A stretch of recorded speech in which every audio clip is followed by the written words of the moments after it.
Welcome to our deep dive into the world of Lewis Carroll, and specifically the Alice books.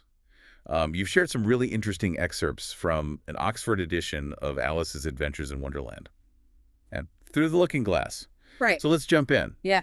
Everyone thinks they know Alice, hmm but how much do we know about the man who created her, and what can we learn from revisiting these stories as adults? Yeah. It's pretty incredible how these seemingly simple children stories continue to resonate, with Yeah. adults. They're layered with so much more than just these kind of whimsical adventures. Yeah, they really are.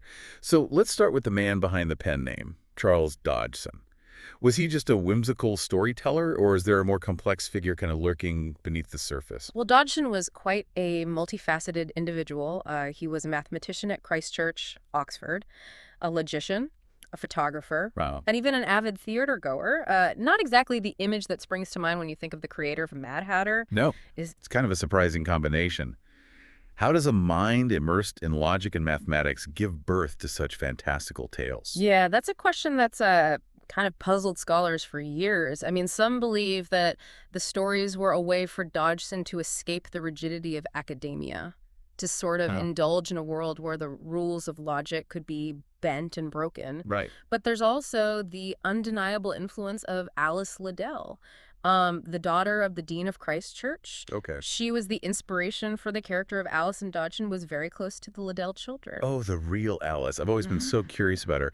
Was she truly the muse behind this literary creation? Yeah, she was very much a real person who sparked Dodgson's imagination. Okay. However, the relationship between Dodgson and the Liddell children has been the subject of much debate, particularly in recent times. Dodgson had a known fondness for young girls. He photographed them, wrote to them, entertained them, Yeah. and this has led to a great deal of scrutiny through a modern lens. Yeah. Yeah, it definitely complicates our understanding of Dodgson. Are there any concrete details about his relationship with the Liddells, or is it all just speculation? Well, there are some tantalizing hints, like a mysterious cut from the Liddell family diary, but no definitive answers. you know? Conflicting theories abound, leaving us with more questions than answers. Right. It's important to remember that Victorian England had very different social norms compared to today. Yeah, that's a crucial point. Yeah, It's so easy to impose our modern values on the past. exactly. So we have this complex, multi-talented man, Hmm. a close but enigmatic relationship with the real Alice and her family. Right. And these books that have captured the hearts of generations, Mhm. it's a lot to unpack. Where do we even begin to delve into the deeper meaning of these stories? Well, one compelling theory is that Dodgson actually wrote himself into the Alice books. Oh, really? Yeah, some critics believe that characters like the Dodo, the White Knight, and even the Cheshire Cat could be representations of Dodgson himself, navigating the absurdities of Wonderland. That's a fascinating theory. What leads them to believe that these characters are stand-ins for Dodgson himself? Well, consider the Dodo, for instance. He's presented as this somewhat bumbling but ultimately well-meaning figure. He Oh, tries to organize things, even if his methods are a bit nonsensical. right. Perhaps he represents Dodgson as a logician attempting to impose order on the chaotic world of Wonderland. I see where you're going with that. And what about the White Knight? He seems to possess a certain melancholy that's quite different from the Dodo's bumbling nature. Yeah, the White Knight is particularly interesting because of his very poignant farewell to Alice. It's been interpreted as Dodgson's own farewell to his dream child, Alice Liddell, as she grew older, and the constraints of Victorian society kind of pulled them apart. Yeah, it does add a layer of poignancy to the story. But if we accept that Dodgson is woven into the narrative, what about the other characters? Do they have symbolic meaning as well, or are they purely products of his imagination? Well, of course, the beauty of these books lies in their openness to interpretation. Sure. Take the eat me, drink me scene, for instance. Yeah. It's often seen as a metaphor for the awkwardness of growing up, Right. but some scholars interpret it as a parody of communion, Wow. with Alice existing in this sort of godless universe, Yeah. constantly changing Yeah. and unsure of her place. That's an intriguing take on a seemingly simple scene. Yeah. It makes me wonder about the level of intentionality behind these symbolic layers. Mm-hmm. Was Dodgson deliberately embedding these deeper meanings, or are we reading too much into a children's tale? Well, that's a question that has sparked countless debates among literary I critics. bet. Let's explore some other passages and see what we uncover. The caucus race illustration, for instance, Okay. could be interpreted as a Darwinian satire Uh, with its chaotic scramble for survival, and the Duchess's pig baby. Some believe that might be a subtle nod to Richard III. a pig baby as a reference to Richard III. That seems like a stretch. Mhm. How would a Victorian audience make that connection?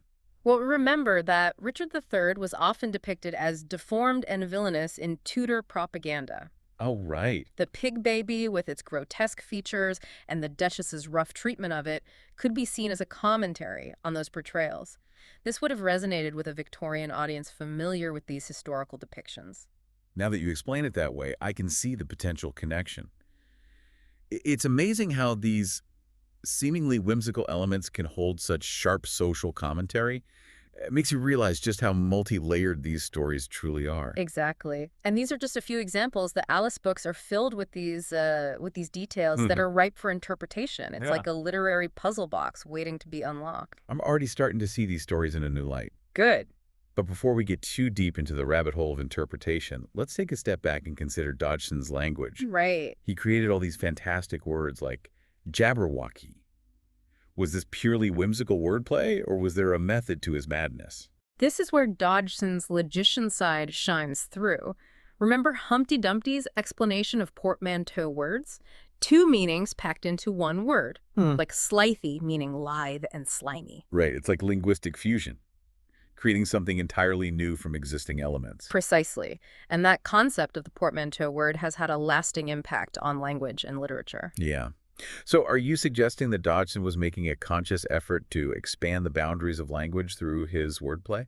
It's certainly possible. I mean, he was, after all, a man deeply interested in logic and the structure of language. Right. Perhaps he saw this playful experimentation as a way to challenge those very structures. That's fascinating. So we have this interplay of logic and whimsy, Mhm. social commentary, hidden beneath layers of fantasy, and a man who might be using his own creations as a mirror to reflect his inner world. Yeah, and we haven't even begun to explore the impact these stories have had on culture and art. It seems like we've only just scratched the surface of this literary wonderland. There's Yeah. so much more to uncover.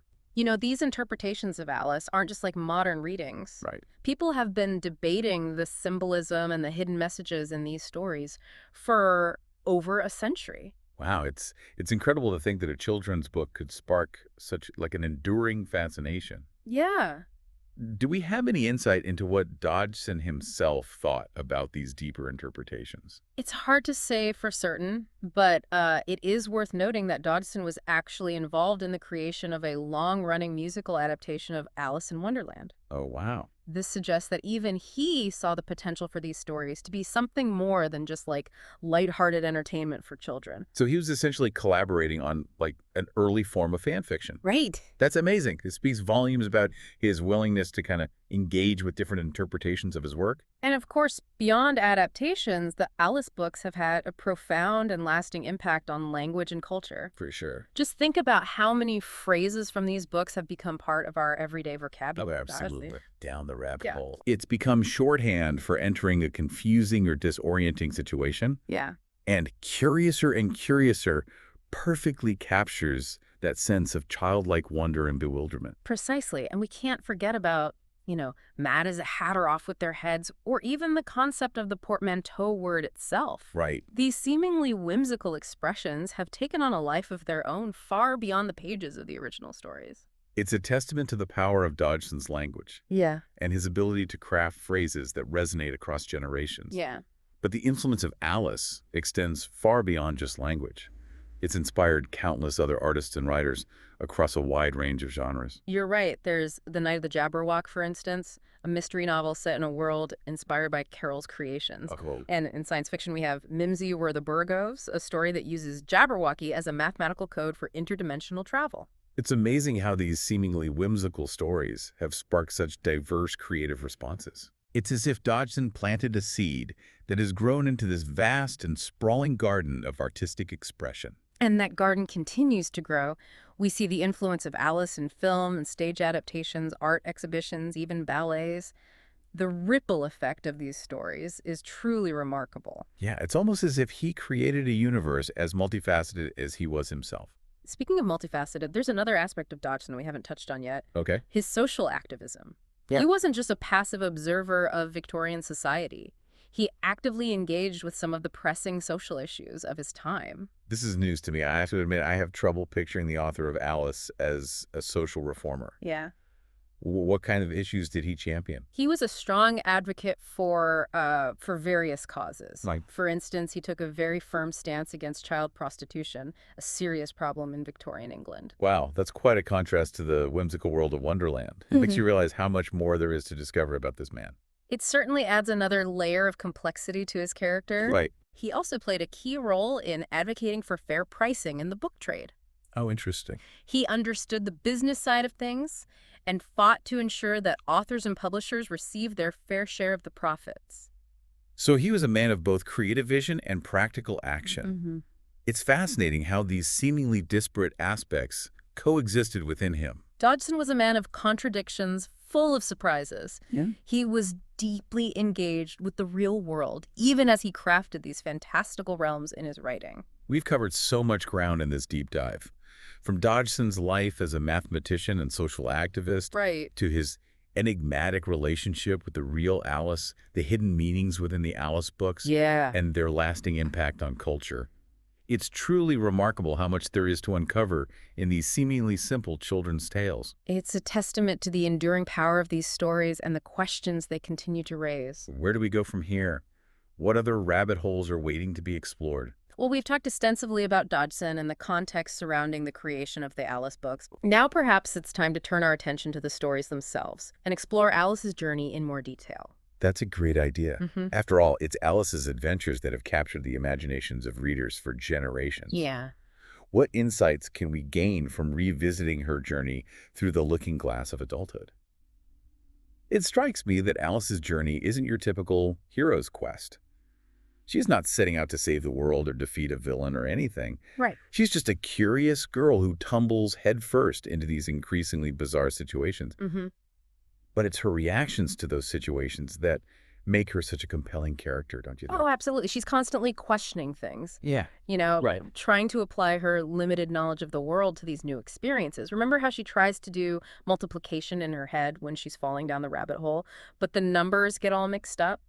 It's as if the very rules of mathematics are dissolving around her. Exactly. And then there's that nonsensical poem about the crocodile improving his shining tail. Right. It's like her entire understanding of language and logic is being challenged. Which, of course, it is. Wonderland and Looking Glass Land operate according to their own internal logic, or rather the lack thereof. And Alice, being a child, is more open to accepting these strange new rules, even if they frustrate her at times. Right. She's constantly adapting, trying to figure out how to play the game, even when the rules keep changing. That adaptability is key to her survival. Think about her encounters, with the caterpillar, the Mad Hatter, and the March Hare, Right. the Queen of Hearts. Each encounter presents its own set of challenges, its own bizarre set of rules. Exactly. She has to learn to speak their language both literally and figuratively in order to navigate their strange customs and nonsensical demands. It's like she's constantly being thrown into these social experiments. And through these encounters, she begins to question her own preconceived notions about the world. Right. She learns that things aren't always what they seem, and that sometimes the only way to deal with absurdity is to embrace it. There's a definite sense of growth throughout her journey.